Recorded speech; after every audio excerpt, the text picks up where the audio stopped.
ہم نے یہاں پر سیاسی اکابرین سے بھی ملاقات ہوئی، بہت سی جماعتیں، ہم نے کمیونٹی لیڈر سے بھی بات چیت کی، ہم نے اسٹوڈنٹ سے بھی بات چیت کی، سوشل ایکٹیوسٹ سے بھی بات چیت کی۔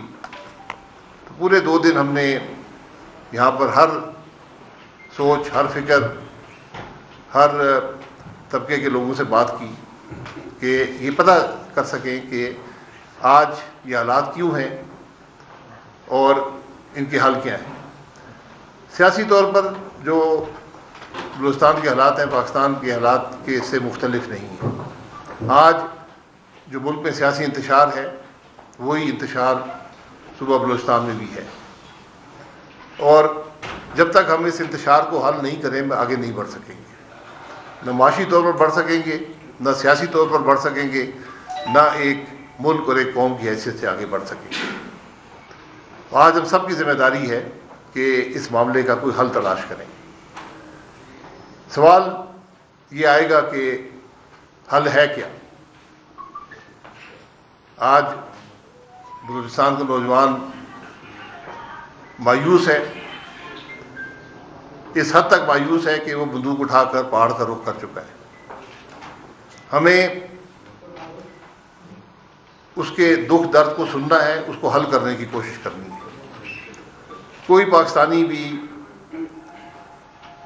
نہ کسی دہشت گردی کو برداشت کر سکتا ہے، نہ اس کو سپورٹ کر سکتا ہے، لیکن جتنا ضروری اس دہشت گردی کا مقابلہ کرنا ہے اتنا ہی ضروری جو ایک اس کی وجوہات ہیں، جو نوجوان کی مایوسی ہے، اس کا حل تلاش کرنا اتنا ہی ضروری ہے۔ اس کی جڑ تک پہنچنا ہے، اس کا حل تلاش کرنا ہے۔ جو نچوڑ اس سارے معاملے کا یہ ہے، اور اس کا حل وہی ہے جو پاکستان کے سیاسی مسائل کا حل ہے، اور وہ آئین سے انحراف ہے۔ جب تک ہم آئین سے انحراف کریں گے ہم اپنے ملک کے مسائل حل نہیں کر سکتے۔ آج آپ بلوچستان میں جو لوگوں نے ہم سے بات کی ہے اس کا سارا حل ہمارے آئین کے چیپٹر 1 میں جو آرٹیکل 8 سے 28 تک، یہ 21 آرٹیکل ہیں جو فنڈامنٹل رائٹس ہیں۔ اگر ریاست اپنے شہری کو فنڈامنٹل رائٹس نہیں دے گی، جو اس نے وعدہ اپنے شہری سے کیا ہے اس کو توڑے گی، ریاست خود قانون توڑے گی، خود اگر آئین کی خلاف ورزی کرے گی، تو پھر وہی انتشار ہوگا جو آج ملک کے اندر ہے۔ پھر آپ کو نوجوان مایوس ہو کر رخ کرے گا پہاڑوں کا۔ ہمیں یہ بات سمجھنی پڑے گی۔ ہم بہت سی باتیں کرتے ہیں، ملک کے مسائل، ہر شخص، آج آپ پاکستان میں کسی جگہ جائیں، شہر میں جائیں، گاؤں میں جائیں، پنجاب میں جائیں، سندھ میں جائیں، خیبر پختونخوا میں جائیں، بلوچستان میں جائیں،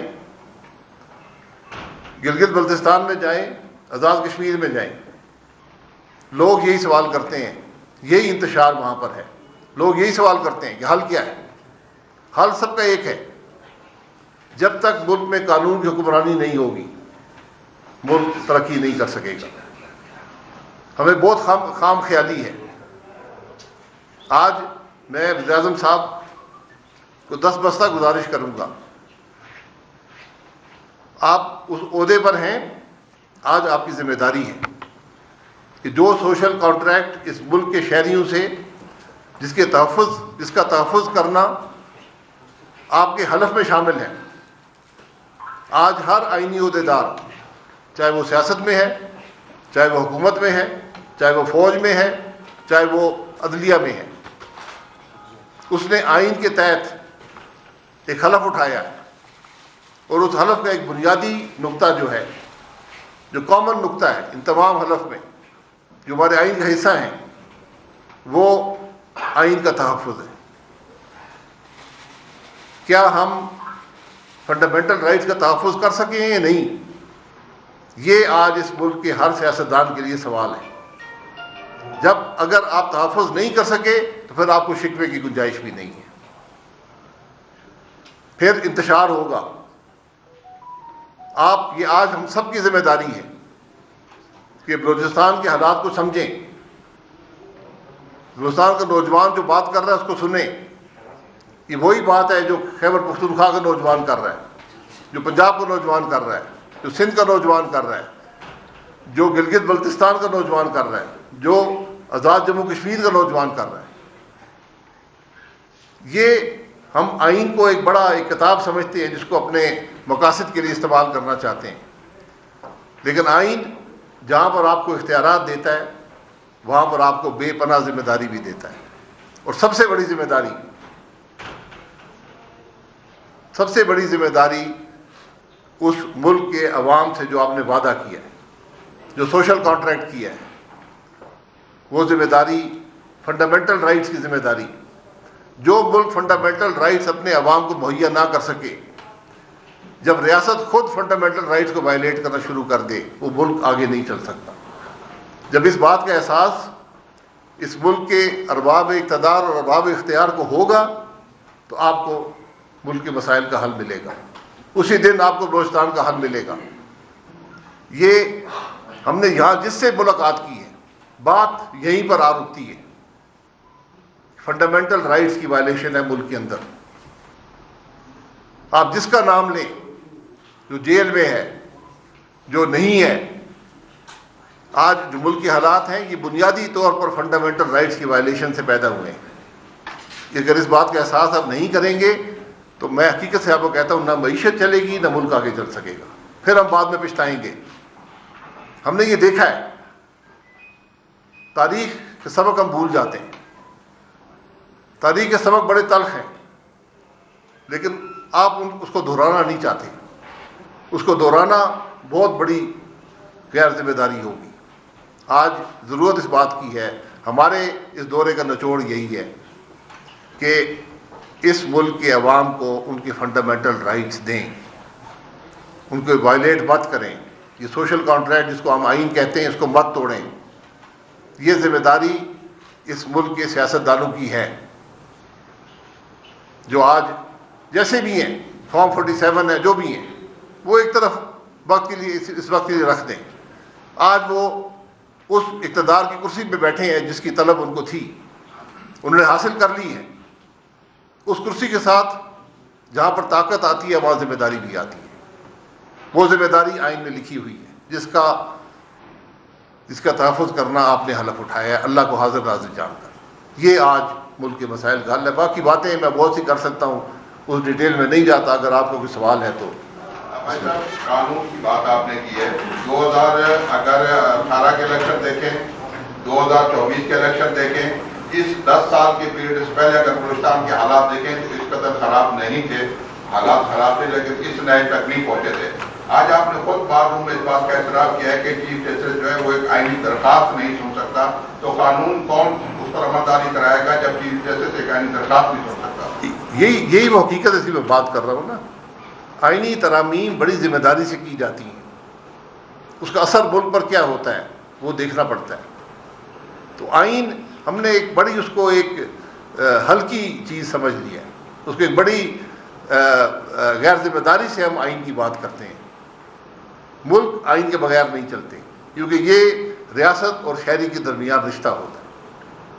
خان صاحب، بلوچستان سیاسی طور پر پنڈی کے بہت قریب تھا اور قریب تر ہوتا جا رہا ہے، اس کی کیا وجہ ہے کہ سارے اسی طرف، خاص کر جو ہمارے سیاستدان ہیں اسی طرف دیکھ رہے ہوتے ہیں؟ اور دوسرا یہ کہ میاں صاحب کیوں خاموش ہیں یا خاموش کرائے گئے ہیں، کیا وجہ ہے، خاص کر بلوچستان کا مسئلہ؟ دیکھیں، جس سیاستدان کی عوام میں سپورٹ نہ ہو پھر کی راستہ اور تلاش کرتا ہے۔ میاں صاحب کی جماعت آج اقتدار میں ہے، وفاق میں بھی، صوبہ پنجاب میں بھی، اور بلوچستان میں بھی ان کا حصہ ہے۔ تو جو کچھ یہ ہو رہا ہے اس کی ذمہ داری براہ راست ان پہ ہی جائے گی۔ سر، آپ آئین کی بحالی کی بات کر رہے ہیں، تو اس آئین کی بحالی کے لیے دیگر سیاسی جماعتیں بھی جدوجہد کر رہے ہیں، ایک تحریک بھی شروع کی گئی ہے جس میں پشتونخوا تحریک انصاف اور دیگر جماعتیں بھی ہیں۔